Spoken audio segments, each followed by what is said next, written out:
Over the past few months, I've analyzed every new Yu-Gi-Oh card released in the past 5 years in the TCG to determine the most supported characters and series. And now, after going through Vrains, Arc 5, Zaxol, 5Ds, and GX, it's finally time to talk about the one that started it all. Yu-Gi-Oh! Duel Monsters. I'll be ranking all the Duel Monster characters based on the support they received over the past 5 years. So without any further ado, let's get started.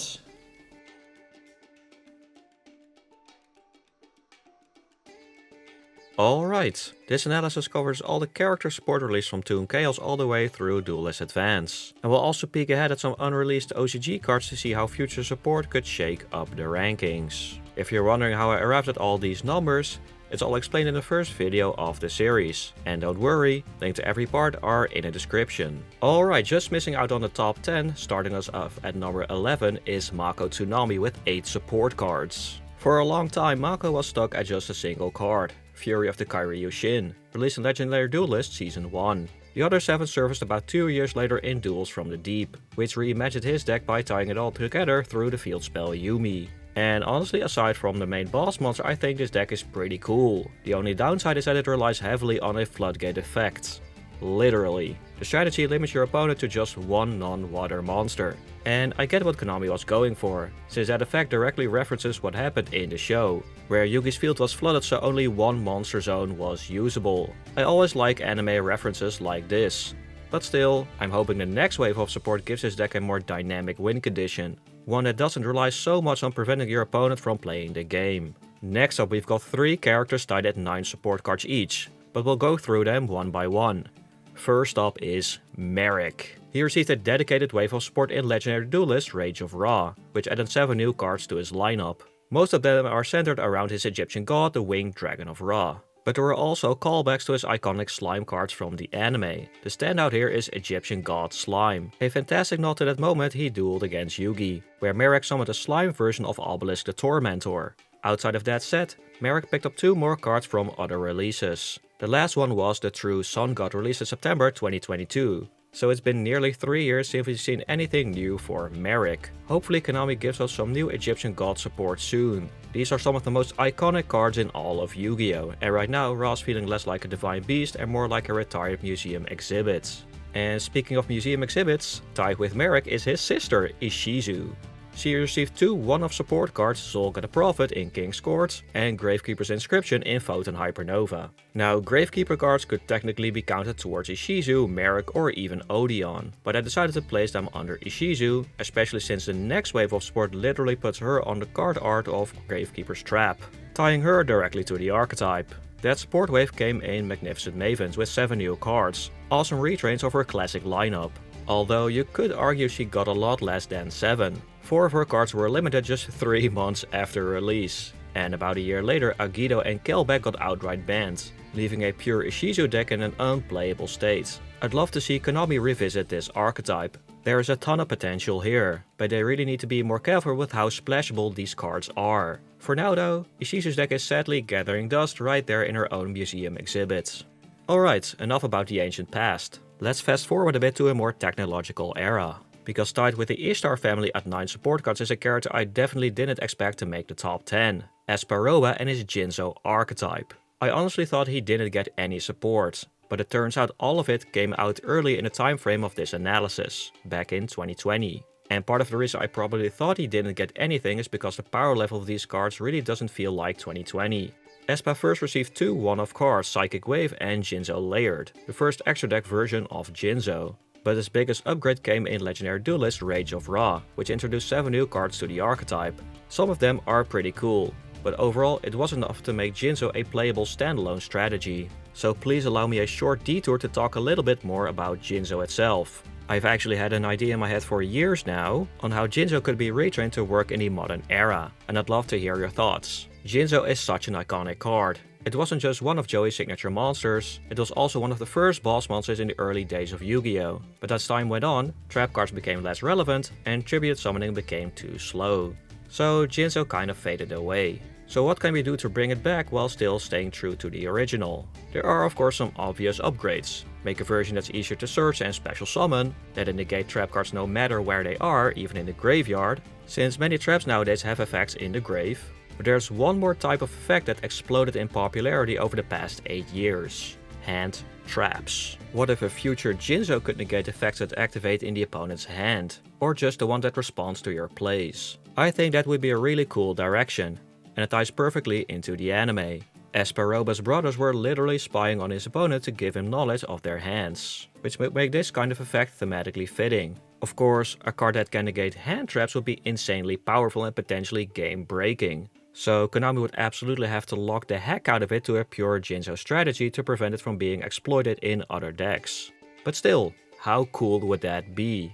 Plus, an effect like that could actually make Jinzo a more beginner-friendly archetype. It would help new players ease into the modern game by reducing the pressure of navigating around hand traps, something that's often cited as a major turnoff for newcomers or people returning to the game, especially early on when you're still learning the basics. That can lead to some brutal negative first impressions. Anyway, that was my little Jinzo rant. Let me know in the comments what do you think of this idea, and how would you bring Jinzo back in today's game? Let me know in the comments. Next up we have 2 more characters tied at 11 support cards each. First up is Bandit Keith. Over the past 5 years, several of his manga cards were printed across different sets, 5 in total. But his biggest boost came from the introduction of a brand new archetype, Max Metalmorph, inspired by his Duelist Kingdom duel against Joey Wheeler. These are the Metalmorph cards I chose to categorize under Bandit Keith, since they felt more in line with his playstyle than Joey's. I also counted the new Max Metalmorph traps towards Keith rather than Joey, since the whole strategy feels like it was designed around him. I really hope Konami keeps this going with retrains of his most iconic monsters, like Barrel Dragon and Slot Machine, and builds out the synergy with Max Metalmorph cards even further. Next tied with Bandit Keith is none other than Solomon Modo. He received a massive wave of 10 cards in 2024's Infinite Forbidden, introducing the brand new Millennium archetype, centered around a powerful new version of the unstoppable Exodia, Incarnate. This archetype was inspired by the final arc of the original series, set in ancient Egypt, paying homage to that epic storyline. The next core set added one more card to the archetype, Heart of the Blue Eyes, bringing the total to 11. And we already know another one is on the way, Soul of Gaia the Fierce Knight, which was released as a V-Jump promo in the OCG. With those kinds of exclusive promos, it's always hard to say when they'll show up in the TCG, but once it does, Grandpa's total would go up to 12. But here's something interesting. Grandpa actually used another deck in Season 5, an Ancient deck. Its boss monster was Ancient Dragon, and yes, there is a TCG card called Ancient Dragon, but as far as I can tell, it's completely unrelated to Grandpa's version. In fact, not a single card from that anime exclusive archetype has been printed yet. That said, if there's one thing I've learned working on this series, is that Konami never forgets anything about Duel Monsters. So I really hope we see Grandpa's Ancient deck brought to life someday too. Next, just one card ahead of Bandit Keith and Grandpa, we've got the Paradox Brothers. They finally received a TCG exclusive wave of support in 2023's Maze of Memories. The original Gate Guardian came out all the way back in Metal Raiders released in 2002, so it took Konami over 20 years to finally give one of Duelist Kingdom's most iconic boss monsters its first real wave of support. We've got several retrains of classic cards like Labyrinth Tank, Shadow Ghoul and Jirai Gumo, as well as powerful new fusion combinations for Kazijin, Suijin and Sanga of the Thunder. Then, about a year later, 2 more cards dropped in Phantom Nightmare, this time based on their GX appearance, including their new boss monster Dark Guardian. I personally love this archetype and the direction the TCG took with it, especially how they recreated the summoning method from the anime by placing the Guardians as boxes in the spell and trap zone. But I do think they went a little overboard with the balancing. The deck is really fun, but it still needs some more starters and consistency tools to reliably get to those big fusion plays. And if you want to see how this deck actually performs in action, I recorded a special live duel with my brothers where I played Grandpa's new Exodia deck against both of them using Gate Guardian. And yes, they actually talked in rhyme the entire duel. It was one of the most fun projects we've done. And if you've ever wondered whether Exodia and Gate Guardian really belongs in the same league like Yugi said, you'll definitely want to check it out after this, the link's in the description. Alright, let's move on to number 4, which is a character who was barely on the board just a couple of months ago. Odeon. Just like the Paradox Brothers, he got a TCG exclusive wave of support of 10 cards in Maze of the Master, centered around one of his most iconic cards, Temple of the Kings. This wave also introduced several retrains of Odeon's cards. The most notable one is the Man with the Mark, which is literally Odeon itself. Before this wave, Odeon received 3 support cards in Photon Hypernova. These cards are not directly connected to the new Temple of the Kings archetype, but clearly seem inspired by the Tomb Keepers in terms of artwork. They also support trap monsters and work with fairy, fiend or reptiles. All the monster types Odeon used in his deck. All of that is evidence enough for me to categorize these as Odeon supports. All of that support brings his total to 13 support cards, securing him a surprising 4th place finish on this list. And quickly before we dive into the top 3, there's one more honorable undersupported character to mention. Me. Making all of these ranking videos has taken me months. From organizing the cards, watching episodes for research, categorizing everything, and reading hundreds of comments to improve the data. So if you've been enjoying this series, let me know by liking, subscribing and leaving a comment on which Duel Monsters character or archetype you think deserves support the most. And if you notice anything I missed, let me know that too, as your feedback helps me to make the data even better for future videos. Alright, back to the list. We're entering the top 3 with one of my all-time favorite characters in all of Yu-Gi-Oh!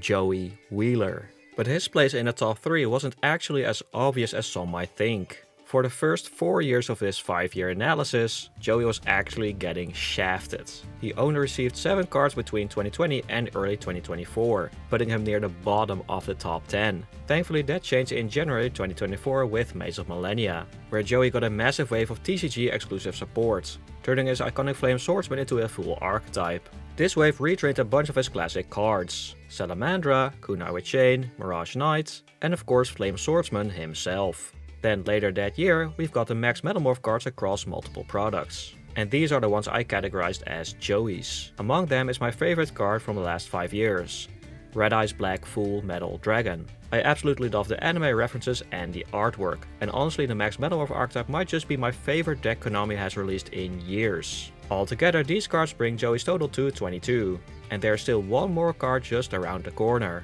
Dark Flare Swordsman, and modern retrain of Dark Flare Knight, which is coming up in Duelist Advance. Once that card releases, Joey's total climbs to 23, locking in 3rd place on this list.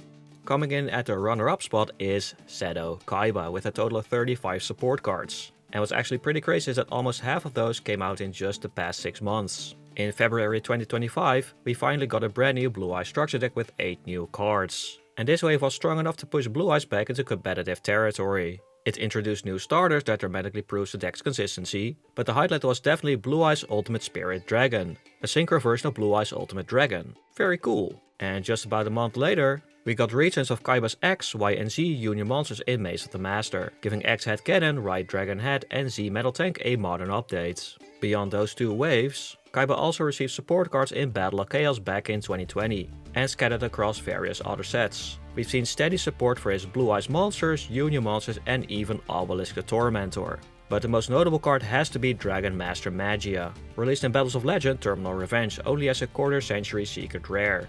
And of course a Blue Eyes card locked behind that kind of rarity, it came with a price tag only Kaiba himself would call reasonable. It's a modern retrain of Dragon Master Knight, originally a fusion between Yugi and Kaiba's boss monsters. This version however swaps out Blackluster Soldier for Magician of Black Chaos.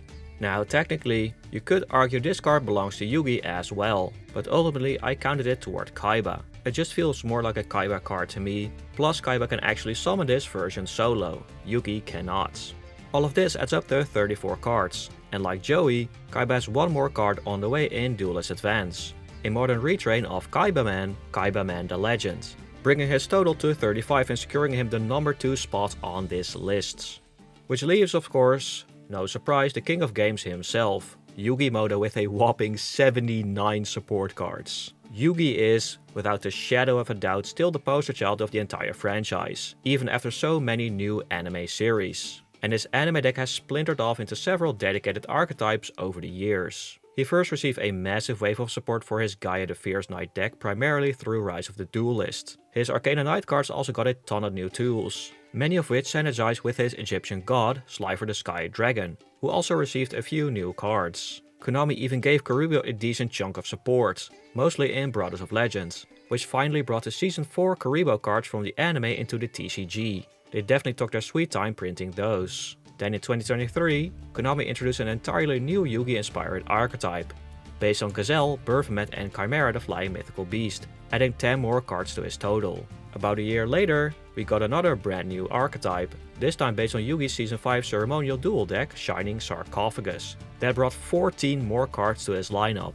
And we haven't even touched Yugi's most iconic monster, Dark Magician, which picked up another 10 cards. But unfortunately most of them are not, or barely getting played. But luckily we do know there are 4 more Dark Magician related cards coming soon in the OCG. And on top of that, there were some one-off cards here and there, like a new Black Luster Soldier and Magnet Warrior supports. And thanks to a helpful comment on a previous video, I also recategorized the toy box cards as Yugi support, since they originally appeared in the Yu-Gi-Oh! R manga. Altogether that brings Yugi's total to 79 support cards, making him by far the most supported character of them all. Now, after my first video, some viewers suggested that Yugi and Atem should be counted separately, and I'm still not sure how that would work. Some things are clear. Shining Sarcophagus obviously belongs to Yugi, and Dark Magician leans more toward Atem, because of their backstory. But what about Chimera, Karibo, Buster Blader, Gaia, etc.? Do we divide things purely based on what they use in the ceremonial duel? So honestly, I don't know how you'd split them. They've been tied together since the very beginning except for a few very short arcs. But if you have any ideas on how to separate Yugi and Atem, let me know in the comments. And those were the most supported DM characters, but there are still some other characters to go over. Just one card behind Mako Tsunami is Maximilian Pegasus, coming in with 7 support cards. He received 5 new Toon related cards in Toon Chaos, followed by Golden Eyes Idol and Eye of Illusion in later sets. At number 13 is Rex Raptor with 6 cards total. Characters like Rex and Weevil are always tricky to categorize, since they don't use one consistent archetype. So instead of counting every dinosaur card, I only included cards that are either directly used by Rex or clearly modern updates of his original monsters. Next up, Bakura lands at 14th place with 5 cards. He got Zoma the Earthbound Spirit in Legacy of Destruction, followed about a year later by 4 of his Season 5 cards in Maze of the Master. Then we have 3 characters tied at 3 support cards each. Duke definitely received Dungeon Dice inspired cards in Crystal Revenge. We also got some Weevil inspired insect support in Photon Hypernova. And of course, Crump got 3 of his anime cards printed too, because when you think of the DM era, you obviously think Crump, right?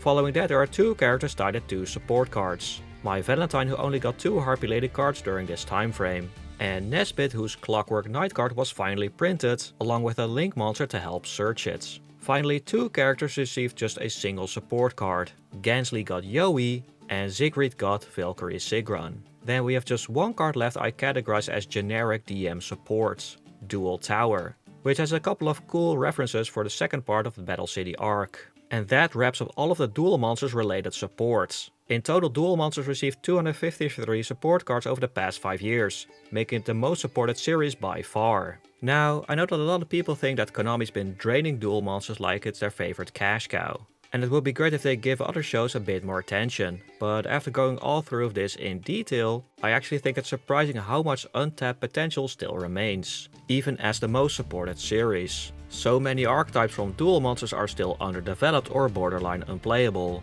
There are honestly too many to list, but here are some of the biggest ones that stood out. Because even now, there are entire decks from the original show that haven't been touched at all. I don't think every deck needs to be a meta contender, but it'd be nice if these nostalgic casual friendly archetypes were designed at a similar power level to decks like Shining Sarcophagus, Max Metalmorph and Flame Swordsman. Take Yugi for example. Despite all of the support he's gotten, several of his archetypes are still pretty much unplayable, even for casual play. Gaia the Fierce Knight and the Magnet Warriors both desperately need help. Black Luster Soldier, one of Yugi's most iconic cards, has also been practically ignored in recent years. And while the Arcana Knights and Slifer the Sky Dragon, and the Egyptian gods in general, did get some new tools, none of them feel remotely modernized. Even Dark Magician, Yugi's most famous card, had some rough years, though it's finally seeing a bit of a comeback with his new supports. But if Dark Magician fans had it rough, Red Eyes players had it even worse. Outside of the Max Metalmorph wave, Red Eyes got almost nothing. Most Red Eyes decks I see today are just Dragon Link builds with a few Red Eyes cards splashed in. Then there's Jinzo, he got a decent number of new cards, but nothing that gives the deck a strong game plan or identity. Pegasus and his Toon Relinquish deck is barely scraping by in silver rank on Master Duel. Mike got just 2 harp related cards in 5 years. The deck's only real play is a trap that skips your opponent's turn. Siegfried only got one new card, though to be fair many of his anime cards were printed back in 2018 and 19, just before this 5-year window. But what Valkyries need right now is fresh new cards, not just anime leftovers. Rex and Weevil both got a few retrains, but nothing that forms a cohesive or playable strategy.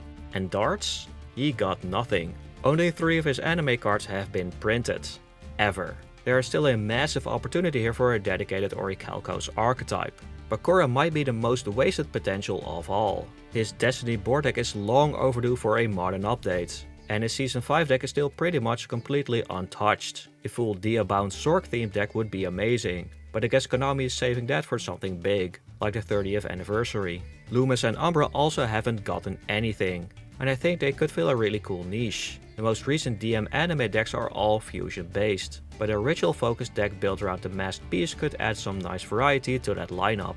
And as for full anime decks that are still missing, there's Grandpa's Ancient Dragon deck, which still hasn't been made, and maybe even the most requested one is Valen's Armor deck. This feels like the perfect candidate for a future TCG exclusive archetype. Dart's other henchmen, Alistair and Raphael, also don't have modern playable decks, despite being such memorable opponents from Season 4. And those are just some of the many characters and archetypes Konami has barely touched, or hasn't touched at all. Alright, now that we've gone through Duel Monsters as well, there's just one thing left to do before we close out this series for now. We're going to take a look at the updated rankings at the time of recording. But before we do that, I want to quickly go over a few corrections from previous videos. Thanks to all the commenters who pointed out things I missed. For Arc 5, one viewer noticed I missed one of the Fluffle cards. That actually makes a big difference for Sora, bumping him up to a tie for 10th place with 8 support cards. As for the Zexal rankings, I overlooked the OCG announcement for one of Rio's cards, which actually dropped in the TCG just a few weeks after I posted that video. I also mentioned that Tron, or Vatrix in the dub, got some new support, but I forgot to say where he would rank. He now ties for 10th place alongside Trey. In the 5Ds video I completely missed a wave of 5 cards for Misty's Reptilian archetype.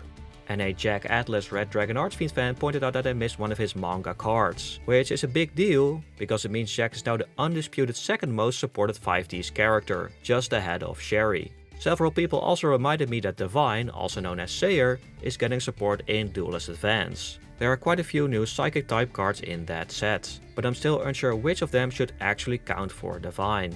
These are the cards that are mentioned as Divine support. But for some of these, I don't really see a connection except for them being Psychic type monsters. So for now, I'm tentatively counting all of them. Let me know in the comments which one of you think really belongs to him. And finally, in a GX video, I had simply missed the OCG announcement of Alexis manga cards. That brings her total to 7 support cards. And with all of that, here's the updated rankings for all 6 main Yu-Gi-Oh series. The first thing that stands out to me is that Yu-Gi-Oh! Zexal has now just barely overtaken 5Ds in total supports. Zexal was previously sitting in 5th place, but now it edges ahead, and percentage-wise, it actually gained the most support across the board, with an increase of over 28%. What also caught my eye is that the GX's percentage gain feels a little underwhelming. This number already includes all the OCG announced support at the time of recording, which is often revealed months, sometimes nearly a year before we see it in the TCG. Given that it's the GX 20th anniversary, I honestly expected a bigger push from Konami. And with that, we've now gone through all of the anime-based support Konami has released over the past 5 years, bringing this series to a close, at least for now. I'll probably revisit this in about a year with an update video, so we can track how things evolve, whether support gets more balanced between series or if the gap just keeps growing. But if you've been enjoying these deep dive breakdowns, don't worry. I've got plenty of new analysis videos in the works already. So if you haven't yet, make sure to like, subscribe and hit that notification bell so you don't miss them. And I'd love to hear from you in the comments. Which Duel Monsters character do you think deserves support the most? What do you think Konami's next TCG exclusive DM archetype will be? How would you make Jinzo playable in the modern era? And if you like anime themed duels, definitely check out our Gate Guardian live duel. I took on both my brothers at once using Grandpa's Exodia deck, and they stayed in character and rhymed the entire duel. You won't find anything like it anywhere else. The link's in the description. Thanks for watching, and I'll see you later.